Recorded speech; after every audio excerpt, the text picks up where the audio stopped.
네, 이번 코너는 취재 파일입니다. 관심사가 큰 경제 이슈를 하나 골라 심층적으로 파헤쳐봅니다.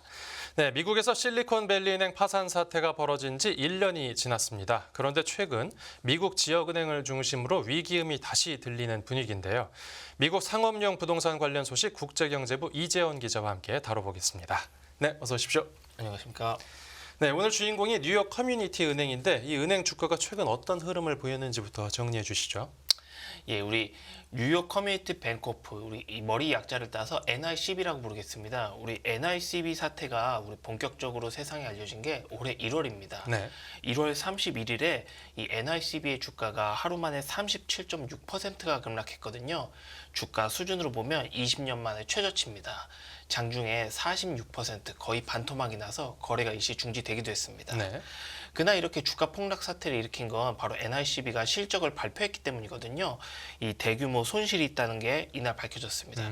NICB가 이날 발표한 손실이 작년 4분기에 2억 6천만 달러입니다.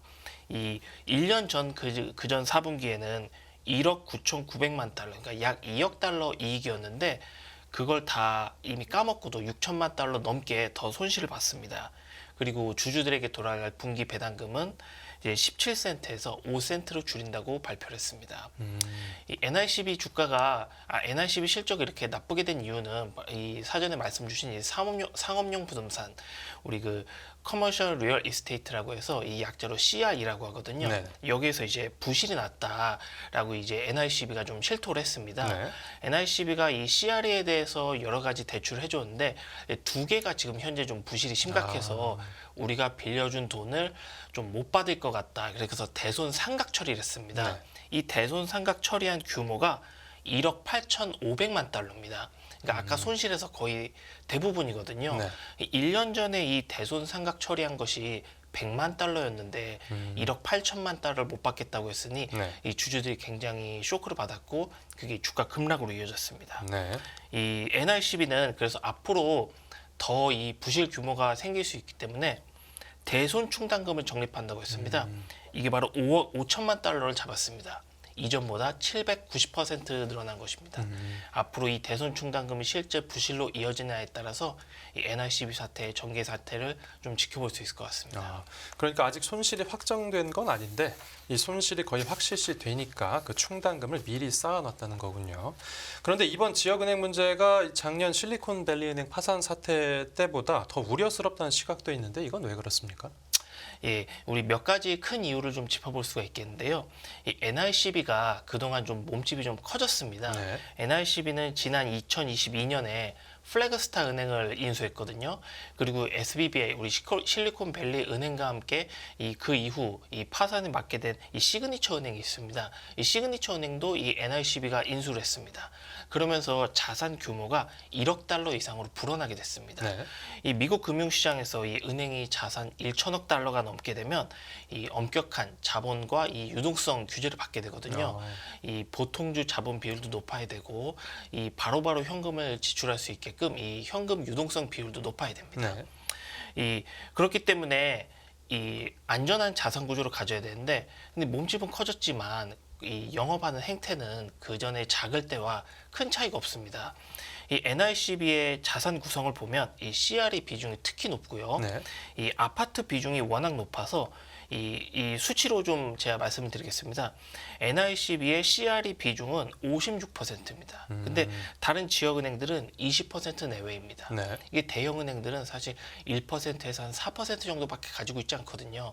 그러니까 그만큼 지금 더 건전해야 되는데 이미 속은 좀 골마 있다. 좀 이렇게 볼 수가 있겠고요. 네네. 그다음에 이 아파트 관련 지금 이 뉴욕을 비롯해서 미국 많은 곳에서 이 아파트 공실률이나 이 오피스 공실률이 많거든요. 근데 이 관련 대출 비중이 또 NICB는 78%입니다. 네. 이 역시 다른 지역은행들이 30%인 점과 비교하면 한 2배 이상 높다고 할 수 있겠습니다. 그러네요. 네. 그래서 이 NICB의 상황이 좀 빨리 개선되기도 어렵고 또 이 실제 이 은행이 많이 부실해졌을 때 좀 파급력이 크다. 좀 이렇게 볼 수가 있겠습니다. 그러니까 파산한 은행을 인수했는데 1년 지나서 이제 그것 때문에 자기가 파산할 위기에 놓인 거니까 좀 아이러니한 상황이네요. 맞습니다. 다음 이유는 뭐죠? 예, 그리고 우리 NICB 하면 사실 기존에 이 NICB라는 은행을 좀 앵커께서는 알고 계셨습니까? 처음 들었어요. 예, 저도 그렇고 우리나라 금융시장 참가자들도 그렇고 사실 뉴욕에 있는 시장 참가자들도 마찬가지입니다. 그렇기 때문에 이 NICB가 실적을 발표했을 때 그렇게 주가가 급락한 것이거든요. 네. 도대체 NICB가 뭔데 이렇게 부실이 됐냐 어. 이런 반응이었습니다. 예. 이 NICB는 근데 아까 말씀드렸다시피 그래도 좀 규모가 이 최근에 좀 커진 편이거든요. 그럼에도 불구하고 소위 말하는 좀 이게 갑툭튀 잘 모르는 상태에서 이렇게 튀어나온 건데 이 미국의 다른 지역 은행들까지 생각하면 더욱더 도대체 어디에서 부실이 나타날지 잘 모르는 상태라는 겁니다. 네. 그림을 하나 보여드릴 텐데요. 이 미국 연방예금보험공사, 이 FDIC가 있습니다. 여기에서 이 CRE 대출 비중이 높은 미국의 지역 은행들을 저렇게 좀 점으로 좀 표현했습니다. 동부 쪽이 많네요. 예, 동부 쪽도 많고 뭐 여러 군데 있는데 네네. 저 이 CRE 대출 비중이 각 은행이 가진 그 자본보다 300% 많은 그런 은행들이 찍어놓은 거거든요. 아 예. 저 점의 개수가 1042개입니다. 1042개인데 네네. 이 FDIC에서 이 미국에 있는 은행들 중에 한 30% 정도의 비중이다. 그러니까 미국에 5,000개, 약 5,000개의 은행이 있는데 네네. 그 중에 지금 저렇게 1042개가 이 문제가 되고 있다는 겁니다. 예. 그러니까 도대체 어디에서 뭐가 터질지 모른다는 겁니다. 그리고 이 NICB 사태가 터지고 나서 이 일본 아오조라 은행도 실적 발표 때 우리도 이 미국의 CRE 대출 준 게 좀 부실이 생겨서 우리도 좀 손해를 입었다라고 이제 실토를 했습니다. 네. 근데 일본 아오조라 은행은 더욱더 글로벌 시장 참가자들이 모르는 곳이거든요. 소위 말하는 이 지뢰밟기처럼 도대체 어떻게 어디서 터지는지 알 길이 없다는 것이 좀 그전과 또 다른 부분이라고 할 수 있겠습니다. 그렇군요. 네. 그리고 세 번째 이유는 어떤 거죠? 예, 이 CRE가 결국 문제인데 앞으로 좀 나아지면 이 대출 해준 것도 다시 좀 돌려받을 수 있고 그렇게 될 텐데 이 전망이 좋지가 않습니다. 이 데이터 분석 회사인 그린스트리트는 이 그린스트리트가 발표한 이 부동산 상업용 부동산 가격 지수가 지난 1월에 121.8이었거든요. 네. 이 약 1년, 2년 전의 고점과 비교하면은 21%가 떨어졌습니다.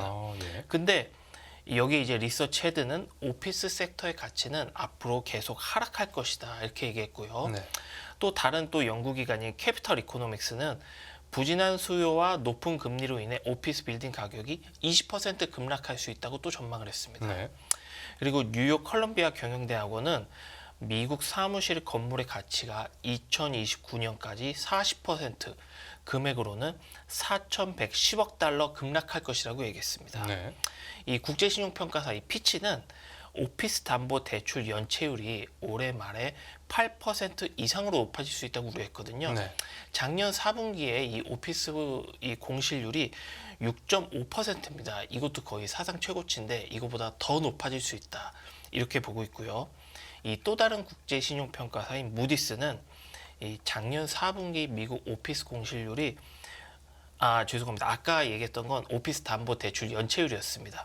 이 오피스 공실률이 19.6%로 이 사상 최고치라고 걱정을 했습니다. 네. 그러면서 덧붙인 말이 이 미국 오피스 시장이 아무도 가보지 않은 미지의 영역으로 들어가고 있다. 이렇게 평가하기도 했습니다. 네, 좀 시간 관계상 끝으로 하나만 더 여쭤보자면 이제 분명한 건 1년 전에 있던 실리콘밸리 은행 사태는 세계 금융시장에 충격을 줬다는 건데요.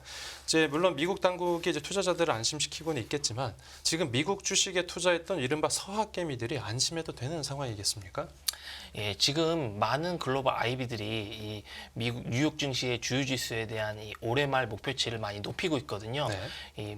이 NICB보다는 이 견조한 미국 경제 성장 그리고 이 AI 관련주들의 선전 그리고 미국 금리 인하 이런 것들을 더 크게 보고 있습니다.